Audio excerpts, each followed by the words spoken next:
It's fantastic to be here today, to be able to have so many great people in the room. When we started this small business in June 2006, we didn't have any aspirations other than to help private business owners that, as we've come to define, want to go somewhere. And what that has come to mean is those people that want to get up early, stay up late, think about their businesses and know that through their business they can really make a contribution. So what I wanted to share with you in 12 minutes is something about what we call Plan to Win. And in the history of our business, we've learned a couple of interesting things. And the first one is that if you want to go high, you have to go deep. And so I've never met a person leading a growing business that isn't a growing person. I've never met a person leading a growing business that isn't a growing person. And so in our business, we always start with the person. We start with the leadership. And we know that if you want to change the world, you've got to get people right. And if you want to change your business, you've got to get people right. Now, we're standing on the shoulders of giants when we say that if you want to change the world, you have to change the man. We know that. You've got to change the woman. You can't ask everyone else to be something other than what you are. And if you are leading a business, it's a good thing to remember that if your people just ended up like you, what would the business be like? If the people just read 10% of the business books that you read, what would the business be like?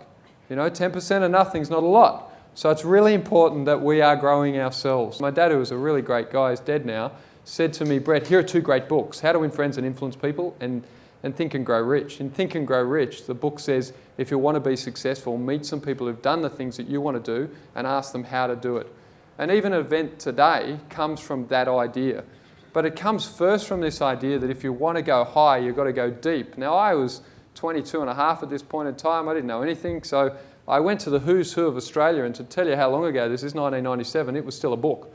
So I looked up all the people that I was interested in. I wrote them a letter and I said, if you've got 10 minutes, could you meet with me? I've just got 11 questions and I'd love to ask them to you.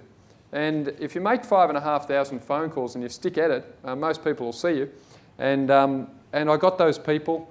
I was told that you're not Ray Martin or Philip Adams, so who would want to read your book? And as it turned out, when I met Ray Martin and I said that to him, I said, well, look, Ray, I'm not Ray, but I figured that if you let me interview you and then you put it on your show, that'd work pretty well. He thought that was funny. Let me interview him, put it on the show, and we sold all the books. And the book was a national #1 bestseller in the week that Angela's Ashes was out, if anyone remembers that book. So it was a huge achievement. But what it showed me was that you can change your life. You can actually change your life. You can find out about a business you don't know anything about. I didn't know anything about book publishing, no experience, no expertise, none of that. But you actually can change things in a tiny little way. It was just a book. I called the book Collective Wisdom. I'd learned at this point that the most important thing in life was to grow in understanding, was to actually understand what it was that you were trying to do. So I started the business with a very clear idea that we just had to help people. And earlier you heard Angus Kennard talk about, you have to understand your why, you have to understand your purpose. I had this Pollyanna view that if you actually were in it to help people, you'd win. And anyone who's older than 50 in the room would know there was an old American speaker, Zig Ziglar, and he said that if you helped enough people, they'd help you. I found that to be an incredibly simple and effective formula. So we started...